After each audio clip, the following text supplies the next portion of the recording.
Ready start.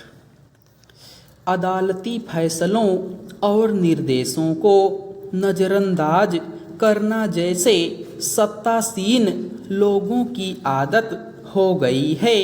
अक्सर वे न्यायालय के निर्देशों पर टालमटोल करते देखे जाते हैं। महाराष्ट्र विधानसभा अध्यक्ष का रवैया भी कुछ वैसा ही है।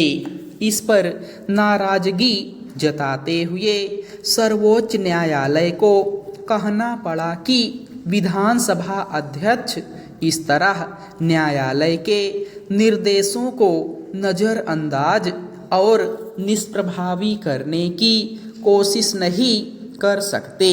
न्यायालय ने विधानसभा अध्यक्ष को 1 हफ्ते के भीतर समय सीमा तय करने को कहा है। दरअसल महाराष्ट्र में शिवसेना से अलग होकर 56 विधायकों ने भाजपा से हाथ मिला लिया और एकनाथ शिंदे के नेतृत्व में सरकार बन गई। इस पर शिवसेना ने विधानसभा अध्यक्ष से गुहार लगाई कि वे अलग हुए विधायकों को अयोग्य घोषित करें। इस संबंध में 34 अर्जियां लगाई गई हैं, मगर विधानसभा अध्यक्ष ने उन पर ध्यान नहीं दिया। इसलिए सर्वोच्च न्यायालय से अपील की गई है कि वह विधानसभा अध्यक्ष को विधायकों की अयोग्यता संबंधी अर्जियों पर फैसला सुनाने का आदेश दे। मई में जब सर्वोच्च न्यायालय ने उद्धव ठाकरे सरकार गिराने के मामले में सुनवाई करते हुए फैसला दिया, तभी विधानसभा अध्यक्ष को भी निर्देश दिया था कि वे विधायकों की अयोग्यता संबंधी मामले में फैसला सुनाएं।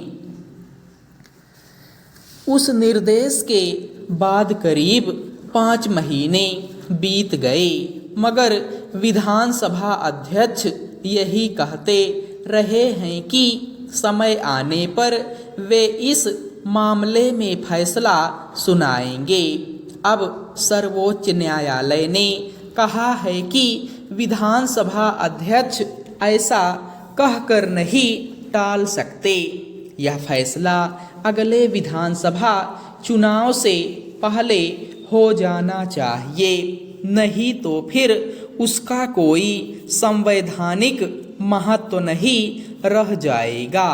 सर्वोच्च न्यायालय ने हालांकि यह भी कहा कि वह विधानसभा अध्यक्ष के संवैधानिक अधिकार क्षेत्र में दखल नहीं दे रहा, मगर जहां कहीं संवैधानिक मूल्यों का हनन होता है वहां उसे दखल देना भी पड़ता है।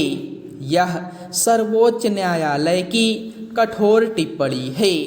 उम्मीद की जाती है कि महाराष्ट्र विधानसभा अध्यक्ष इसे गंभीरता से लेंगे, मगर महाराष्ट्र में जिस तरह के राजनीतिक समीकरण बने हुए हैं उसमें विधानसभा अध्यक्ष किस हद तक संवैधानिक मूल्यों की रक्षा कर पाएंगे, देखने की बात है। मामला केवल शिंदे के साथ गए विधायकों की अयोग्यता का नहीं, राकांपा से अलग होकर शिंदे सरकार में शामिल हुए विधायकों का भी है, मगर विधानसभा अध्यक्ष इन दोनों मामलों में चुप्पी साधे हुए हैं, तो इसकी वजह भी प्रकट है। जिस तरह एकनाथ शिंदे की अगुवाई में शिवसेना के विधायक कई दिनों तक अलग अलग शहरों में भागते फिर रहे थे और उनका आतिथ्य भाजपा के लोग संभाले हुए थे, उसी से जाहिर हो गया था कि उद्धव ठाकरे की सरकार को गिराने की साजिश रची गई है।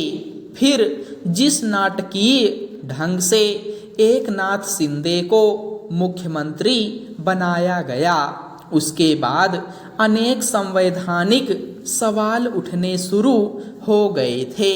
यही प्रक्रिया तब भी दोहराई गई जब राकांपा से अलग होकर 8 विधायकों ने शिंदे सरकार में महत्वपूर्ण ओहदे हासिल कर लिए। विधानसभा अध्यक्ष को यह अधिकार है कि वे दल बदल कानून के तहत विधायकों की सदस्यता जांचे परखें, मगर जैसा कि पहले भी अनेक मौकों पर देखा गया है, जब भी इस तरह कोई सरकार गिराई और जोड़ तोड़कर नई सरकार बनाई जाती है, तो विधानसभा अध्यक्ष सियासी चुप्पी साध लेते हैं। महाराष्ट्र के मामले में भी यही हुआ। पहले ही इन घटनाओं से संवैधानिक मूल्यों को काफ़ी नुकसान हो चुका है। अब विधानसभा अध्यक्ष से अपेक्षा की जाती है कि वे अगले चुनाव से पहले निष्पक्ष फैसला सुनाएं।